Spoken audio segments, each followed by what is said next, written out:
परमेश्वर के नाम की स्तुति हो। मैं परमेश्वर का धन्यवाद करता हूँ आज इस सवेरे के समय में वचन बांटने के लिए प्रभु ने अवसर दिया। साथ ही साथ मैं WCDC का धन्यवाद करता हूँ इस दैनिक वचन कार्यक्रम के द्वारा यह अवसर दिया कि मैं परमेश्वर के वचन को आपके साथ में बांट सकूं। आइए आज सवेरे के समय में हम एक वचन के भाग को देखेंगे और देखिए यहोशू उसका 14वां अध्याय और 7 और 8 वचन।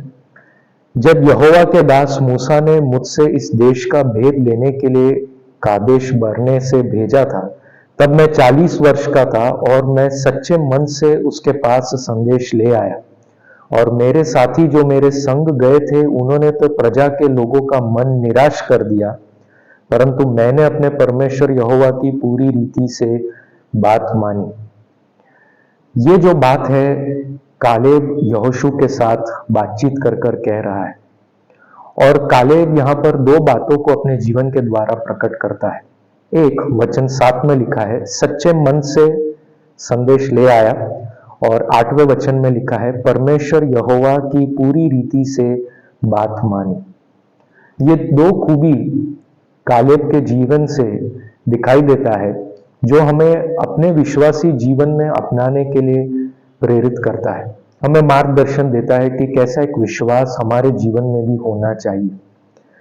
वचन हमें इस प्रकार बताता है कि इस समय यहोशू और इजराइल के सारे लोग कनान देश के ऊपर जीत पाने एक एक लड़ाइयों को करते जा रहे हैं और इस समय कालेब जो है यहोशू के पास आता है और याद कराता है जो बातों को मूसा ने कालेब से और ये घड़ी से 45 साल पहले कहा था। उस समय कालेब की उम्र 40 थी और 40 की उम्र में मूसा ने, क्योंकि कालेब जासूसी करने गया था अन्य 11 इजरायलियों के साथ में और एक ऐसा संदेश ले आया जो विश्वास का था, और मूसा ने कालेब को परमेश्वर यहोवा के द्वारा ये एक वायदा दिया कि एक जमीन का भाग कालेब को मिलेगा। और इस बात को 45 साल निकल गए, अभी 85 की उम्र का कालेब हो गया और अब कालेब जो है इस बारे में यहोशू को याद कराता है। वो यहोशू को कहता है कि कैसा वादा उसे दिया गया और अब वो उसे प्राप्त करने के लिए तैयार है।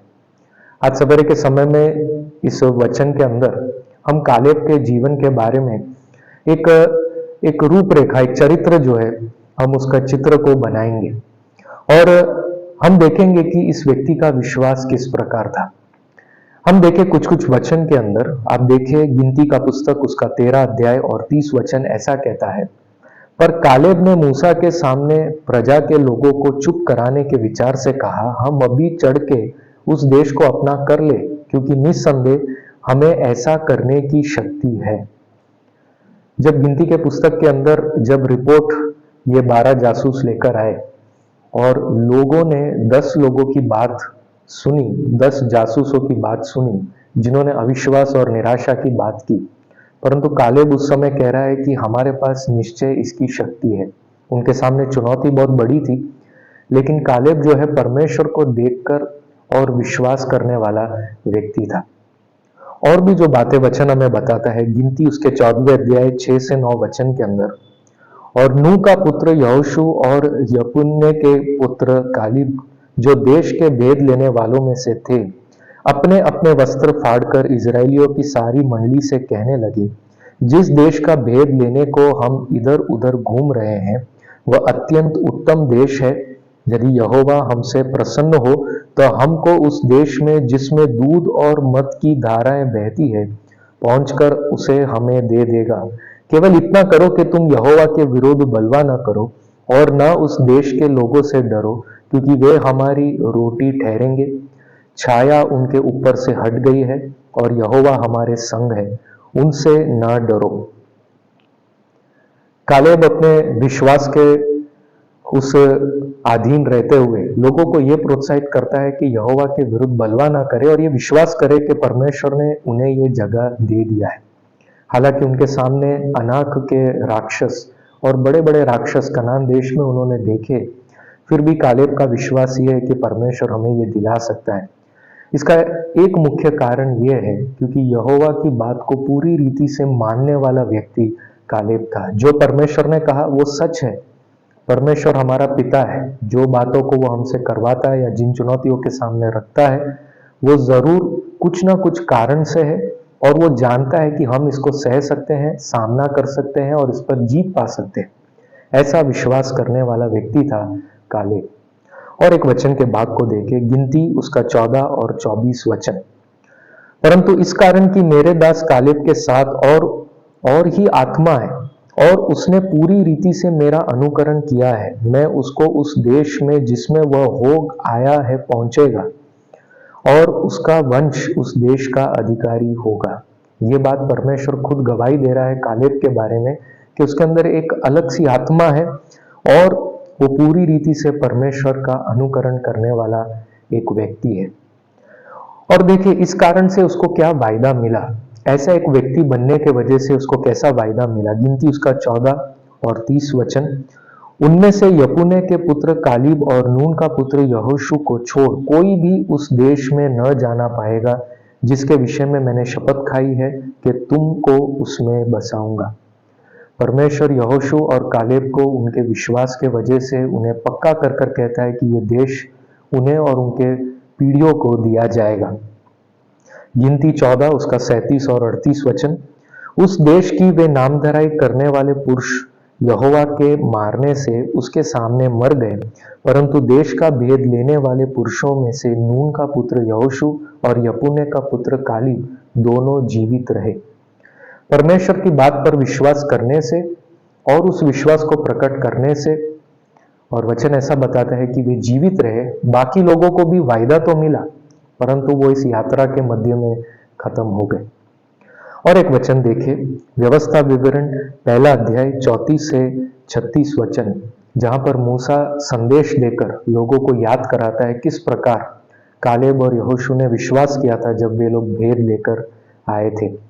परंतु तुम्हारी वे बातें सुनकर यहोवा का कोप भड़क उठा और उसने ये शपथ खाई, निश्चय इस बुरी पीढ़ी के मनुष्य में से एक भी उस अच्छे देश को देखने न पाएगा जिसे मैंने उसके पितरों को देने की शपथ खाई थी।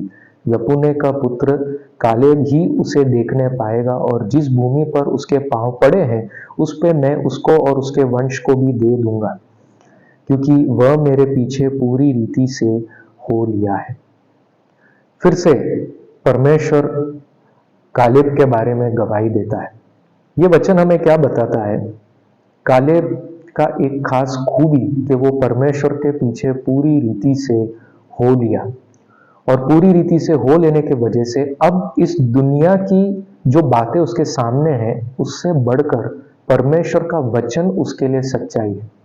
दुनिया उसके सामने राक्षसों को दिखाए, देश बहुत बड़ा दिखाए, परिस्थितियां चुनौती उसे बड़ा दिखाए, परंतु परमेश्वर के वचन को पूरी रीति से मान लेने से, जो प्रभु ने बोला उस बात को स्वीकार कर लेने से उसके लिए दुनिया का नजरिया कुछ और ही हो चुका है और उसके अंदर विश्वास आ गया कि वो लड़ सकता है और जीत सकता है।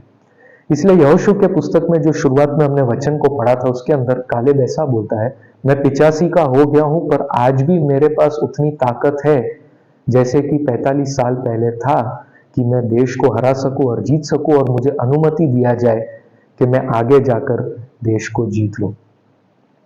आज इस सवेरे के समय में इस दैनिक वचन कार्यक्रम के अंदर जब हम कालेब के जीवन के ऊपर मनन कर रहे हैं, मेरे भाई और बहनों, ये आपके लिए एक आदर्श बने, उदाहरण बने, साक्षी बने कालेब के जीवन का विश्वास।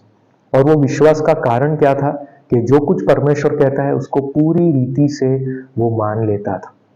क्या आज आप अपनी जिंदगी में बुड़बुड़ा रहे हैं, प्रश्न कर रहे हैं, शंका कर रहे हैं, क्या परमेश्वर पूरा करेगा या नहीं करेगा? आज यदि आप अपने आप को परमेश्वर को पूरी रीति से सौंप देंगे और उसकी बात को मानेंगे, आपके लिए दुनिया वो बन जाए जैसा परमेश्वर आपको दिखाता है, जैसा उसका वचन आपको बताता है, तो आपके लिए विश्वास करना बहुत ही सहज हो जाएगा और आप बड़ी बड़ी परिस्थितियों के ऊपर जीत पाएंगे। यहोशू के पुस्तक के अंदर कालेब को जो वायदा दिया गया उस देश को उसने पाया और उसकी पीढ़ियों को भी उसका अनुग्रह मिला। मैं विश्वास करता हूं इन वचनों के द्वारा प्रभु की आत्मा आपसे बात कर रही है कि किस प्रकार के विश्वास को आप अपने जीवन में उत्पन्न कर सकते हैं। आइए हम एक छोटी सी प्रार्थना करेंगे। स्वर्गीय पिता परमेश्वर, हम आपका धन्यवाद करते इस समय में आपके नाम को याद करने के लिए अवसर दिया। हम प्रार्थना करते हैं हमारे श्रोताओं के लिए कि उनके जीवन में कालेब के जैसा एक विश्वास उत्पन्न होने पाए प्रभु जी, आपके ऊपर पूरी रीति से आपकी बातों को माने और आपके पीछे चले प्रभु। हम प्रार्थना करते हैं आज के दिन जिनका जन्मदिन है, जिनका विवाह का सालगिरह है, उन्हें अनुग्रहित करें और भविष्य के लिए आप तैयार करें। हमारे देश को आप आशीषित करें, विश्वास में बढ़ सके, प्रभु यीशु को ग्रहण कर सके, ऐसा अनुग्रह दीजिए। ये प्रार्थना सुनने के लिए धन्यवाद, हमारे प्रभु यीशु के नाम से, आमीन। प्रभु आप सबको आशीषित करें। सबको जय मसीह की।